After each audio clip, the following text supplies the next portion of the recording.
आज मी अतिशय हेल्दी अशी ब्रेकफास्ट रेसिपी बनवली आहे।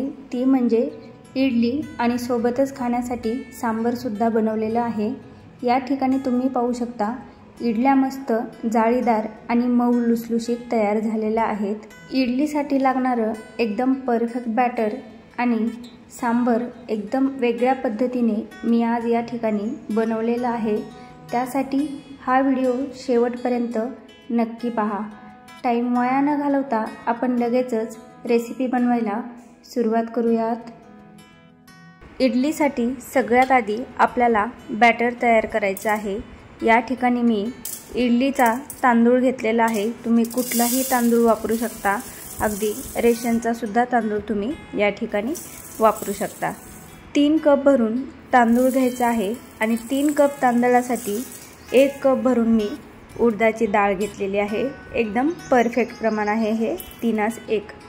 आता हे दोन्ही पण जिन्नस आपल्याला 2 ते 3 वेळा पाण्याने स्वच्छ धुवून घ्यायचे आहेत, म्हणजे यामधला धूळ कचरा काय ते सगळं व्यवस्थित धुवून निघेल। तांदूळ आणि उडदाची डाळ आपल्याला सेपरेट भिजवायची आहे, एकत्र बिलकुल भिजवायची नाही। दोन्ही पण मी 2 ते 3 वेळा पाण्याने स्वच्छ धुवून घेतलेलं आहे। आता यामध्ये भरपूर पाणी टाकून याला आपल्याला 7 ते 8 तासासाठी भिजत ठेवायचं आहे। 8 तासानंतर डाळ आणि तांदूळ छान असे भिजलेले आहेत। आता याला आपल्याला मिक्सरला वाटून घ्यायचं आहे। सुरुवातीला मी डाळ मिक्सरला वाटून घेते। मिक्सरच्या एका भांड्यामध्ये डाळ टाकून घ्यायची आणि थोडंसं पाणी टाकायचं आणि एकदम बारीक आपल्याला याला वाटून घ्यायचं आहे। बिलकुल जाडसर वगैरे ठेवायची नाही, एकदम फाईन या ठिकाणी तुम्ही पाहू शकता। अशाच प्रकारे सगळी डाळ आपल्याला मिक्सरला वाटून घ्यायची आहे। आता तांदूळ सुद्धा आपल्याला लगेचच मिक्सरला वाटायचे आहेत। तांदळासोबत या ठिकाणी मी 2 चमचे भिजलेले पोहे टाकलेले आहेत। प्रत्येक बॅच सोबत 2 चमचे भिजलेले पोहे टाकायचे आणि थोडंसं पाणी टाकून याला सुद्धा आपल्याला एकदम बारीक वाटायचं आहे। या ठिकाणी तुम्ही कन्सिस्टन्सी पाहू शकता। अशाच प्रकारे राहिलेले सगळे तांदूळ सुद्धा बारीक वाटून घ्यायचे। ज्या पातेल्यामध्ये वाटलेली डाळ ठेवली होती त्याच पातेल्यामध्ये वाटलेला तांदूळ टाकून घ्यायचा। सगळा तांदूळ वाटून झाला की आपल्याला याला हाताने व्यवस्थित मिक्स करायचं आहे, म्हणजे तांदूळ आणि डाळ छान एकजीव होतात। आता हे बॅटर आपल्याला रात्रभर फर्मेंटेशनसाठी ठेवायचं आहे, म्हणजे हे छान भिजलं जातं। दुसऱ्या दिवशी सकाळी या ठिकाणी तुम्ही पाहू शकता इडलीचं बॅटर किती छान फुगलेलं आहे आणि मस्त याला जाळी सुद्धा आलेली आहे, म्हणजे आपल्या इडल्या सुद्धा छान जाळीदार मऊ लुसलुशीत तयार होणार हे तर नक्कीच। व्यवस्थित याला मिक्स करायचं आणि जरा वेळ हे बॅटर आता मी साईडला ठेवते। मला आता सांबर बनवायचं आहे। सांबरसाठी एका कुकरमध्ये मी अर्धा कप तुरीची डाळ छान अशी धुवून घेतली। यामध्ये 1 ग्लास भरून पाणी मी टाकून घेते। पाणी तुम्ही जास्त सुद्धा टाकू शकता, नंतर आपल्याला हे सांबरसाठीच वापरायचे आहे। यामध्ये थोडीशी हळदी पावडर आणि मीठ टाकून याच्या आपल्याला लो फ्लेमवरती 4 शिट्ट्या काढून घ्यायच्या आहेत। कुकरच्या शिट्ट्या होत आहेत तोपर्यंत इकडे मी सांबरसाठी लागणाऱ्या भाज्या स्वच्छ धुवून कट करून घेतलेला आहेत। इकडे साऊथमध्ये अशा प्रकारे लहान आकाराचा कांदा भेटतो। हा कांदा खायला खूप टेस्टी लागतो आणि सांबरमध्ये तर आणखीनच याची चव चांगली लागते। यासोबतच दुधी भोपळा, वांगी, बटाटा, टोमॅटो, गाजर आणि 1 शेवग्याची शेंग सुद्धा मी घेतलेली आहे। जर तुम्हाला आणखीन कुठल्या भाज्या आवडत असतील तर तुम्ही त्यासुद्धा घेऊ शकता। गॅस चालू करून गॅसवरती कढाई ठेवली।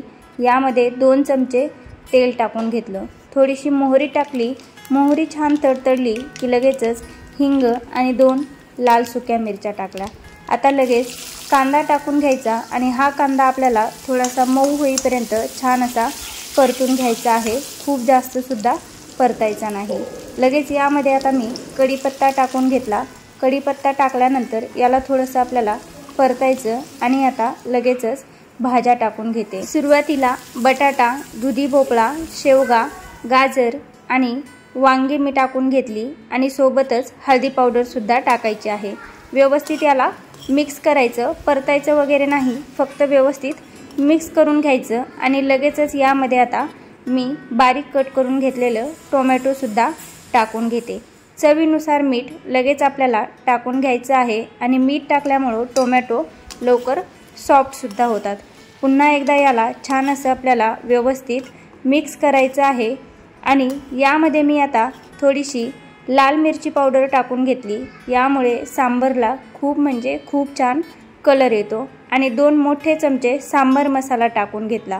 पुन्हा एकदा याला आपल्याला छान असं मिक्स करून घ्यायचं आहे आणि या ठिकाणी मी लगेचच गॅस बंद करून घेते आणि सुरुवातीला कुकरला आपण तुरीची डाळ शिजण्यासाठी लावली होती, त्याच्या 4 शिट्ट्या होऊन कुकर पूर्ण थंड झालेला आहे। या ठिकाणी तुम्ही पाहू शकता डाळ सुद्धा मस्त शिजलेली आहे। आता या कुकरमध्येच आता आपण ज्या भाज्या परतून घेतल्या त्या सगळ्या भाज्या आपल्याला कुकरमध्ये टाकून घ्यायच्या आहेत। हे पहा व्हिडिओमध्ये दाखवल्याप्रमाणे। कुकरमध्ये भाज्या टाकून घेतल्या की यामध्ये मी थोडंसं पाणी गरम करून ते सुद्धा टाकून घेते। पाण्याची क्वांटिटी तुम्हाला सांबर किती दाटसर किंवा पातळ हवं आहे त्यानुसार कमी जास्त करू शकता।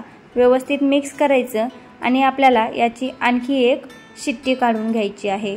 मीडियम फ्लेमवरती कुकरची एक शिट्टी होऊन कुकर पूर्ण थंड झालेला आहे।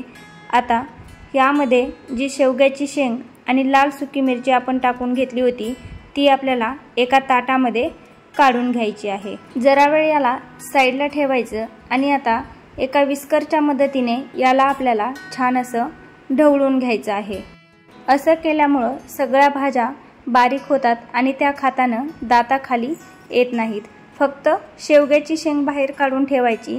जर तुम्ही शेवग्याच्या शेंगेसोबतच याला विस्क केलं तर पूर्ण शेवग्याच्या शेंगेचं जे साल आहे ती पूर्ण सांबरमध्ये होईल आणि खाताना सगळी साल आपल्या दातामध्ये अडकली जाईल। व्यवस्थित विस्क करून झाल्यानंतर शेवग्याच्या शेंगा मी परत यामध्ये टाकून याला व्यवस्थित असं मिक्स करून घेतलेलं आहे। या ठिकाणी तुम्ही सांबरची कन्सिस्टन्सी पाहू शकता। जर तुम्हाला यामध्ये आणखीन पातळ हवं असेल तर तुम्ही पाणी गरम करून टाकू शकता, पण मला हे सांबर असंच हवंय त्यामुळे मी आणखी पाणी वगैरे ॲड करणार नाही। आता आपल्याला याला फक्त एक उकळी येऊ द्यायची आहे। 5 ते 6 मिनिटांनंतर सांबरला छान अशी उकळी आलेली आहे। जवळपास आपलं सांबर बनवून खाण्यासाठी तयारच झालेलं आहे। फक्त शेवटी यामध्ये मी 2 चमचे चिंचेचा गर टाकून घेणार आहे आणि थोडासा गूळ सुद्धा टाकून घेणार आहे। चिंच आणि गुळामुळे सांबर मस्त आंबट गोड होतं आणि खायला खूप म्हणजे खूप चविष्ट लागतं। थोडीशी कोथिंबीर टाकून घेतली आणि इथे आपलं सांबर एकदम परफेक्ट असं खाण्यासाठी बनून तयार झालेलं आहे। जरा वेळ साईडला ठेवूयात आणि आता आपल्याला इडली करायची आहे। इडलीसाठी बॅटर तर आपलं आधीच तयार होतं। आता यातलं थोडंसं बॅटर मी सेपरेट पातेल्यामध्ये काढून घेते, कारण मला सगळ्याच बॅटरच्या इडल्या करायच्या नाहीत। थोडंसं बॅटर मी डोशासाठी सुद्धा ठेवणार आहे। यामध्ये चवीनुसार मीठ टाकून याला छान असं मिक्स करायचं आणि जरा वेळ आता हे बॅटर मी साईडला ठेवते। आता इडली पात्राला मी तेल लावून घेते। असं तेल लावल्यामुळं जे बॅटर आहे ते याला चिटकून बसत नाही आणि निघताना इडल्या सुद्धा एकदम इझिली लवकर निघल्या जातात। तेल लावून झालं की यामध्ये आपल्याला तयार बॅटर भरून घ्यायचं आहे। माझ्याकडे 16 इडल्यांचं भांडं आहे। एकाच वेळी 16 इडल्या बनून तयार होतात। सगळ्या पात्रांमध्ये बॅटर भरून झालेलं आहे। आता झाकण लावून याला आपल्याला मीडियम फ्लेमवरती 15 मिनिटं शिजवून घ्यायचं आहे। 15 मिनिटांनंतर आपल्याला चेक करायचं आहे इडली तयार झाली आहे की नाही ते। एका कापड्याच्या मदतीने याचं झाकण काढून घ्यायचं आणि एका चाकूनं चेक करायचं इडली तयार झाली की नाही। चाकू असा प्लेन निघाला की समजायचं इडली तयार झालेली आहे। आता हे आपल्याला पूर्ण थंड होऊ द्यायचं आहे। थंड झाल्यानंतर तुम्ही पाहू शकता हातानंच एकदम इझिली इडली निघली जाते। चमच्याची वगैरे सुद्धा याला काहीच गरज नाही। मस्त जाळीदार आणि सॉफ्ट अशा इडल्या बनून तयार आहेत। सगळ्या इडल्या मी अशाच प्रकारे काढून घेते। इडली खाण्यासाठी बनून एकदम परफेक्ट तयार झालेली आहे। या ठिकाणी तुम्ही पाहू शकता इडली मस्त जाळीदार मऊ लुसलुशीत तयार झालेली आहे। कितीही प्रेस केली तरी इडलीचा आकार परत जसाचा तसा होत आहे।